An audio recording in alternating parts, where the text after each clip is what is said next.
Yo, what's up, fam? It's your boy Nant here. I'm going to be presenting my physics assignment based on superconductors, and the topic I'm discussing is MRIs. Peace. So a superconductor is basically a material which conducts electricity without any resistance. An example could be niobium titanium used in MRI scanners. It's defined by two properties: zero electrical resistance and expulsion of magnetic fields from interior of the superconductor. When it says zero electrical resistance, in superconductor, it's often achieved by placing the superconductor in liquid helium or nitrogen, so therefore there will be no energy dissipation at this temperature. Superconductors don't like magnetic fields, therefore it will try to expel the magnetic fields from inside. It does this by circulating currents as seen in the images. Magnetic resonance imaging is based on the physics principle of nuclear magnetic resonance, or NMR. It was described in the 1930s to 40s, where the basic principle NMR deals with the interaction of certain atomic nuclei, radio frequency energy, and strong magnetic field. Okay, so how it operates is that the patient is placed on a movable arm of the MRI machine and must remain completely still for the scan to work properly.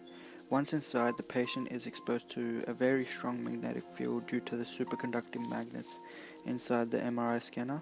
Approximately 1.5 Tesla lines up the spins of the nuclei in the patient's body once they are in place. A moving transceiver begins slowly moving across the area of the patient that needs to be imaged, emitting and receiving a range of radio frequency pulses from the nuclei inside the patient.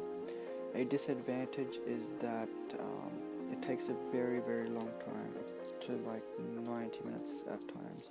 The structure of an MRI and how it's made is basically from the four main components of an MRI, which include the gradient coils, the external magnets, RF equipment, and the computer. The magnet itself is made from the superconductor material, in this case niobium titanium. It is the largest part of the system and is cooled down to its superconductor properties using liquid helium and liquid nitrogen sometimes. So the advantages of an MRI is that it doesn't cause allergic reactions in patients when compared to other procedures such as ultrasound. It also does not use any ionizing radiation, means that the patients are relatively safe from radiation.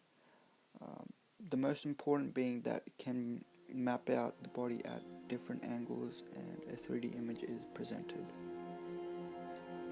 So the disadvantages, this includes that any metal is not to go near the MRI due to its very strong magnetic field, and due to this, patients with metal inside them cannot take the MRI.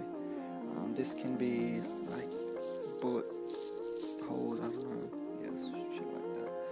Also, linked to this is that no devices which operate on frequencies such as the radio frequency is allowed near it, as it will disturb the scan. The cost of an MRI scanner ranges from $500,000 to $1.2 million. That's quite a lot of money. And lastly is that the scan takes quite a long time and patients might have to spend from 20 to 90 minutes in a single scan, so it takes quite a long time. But yeah, thank you guys for listening and hope you enjoyed it.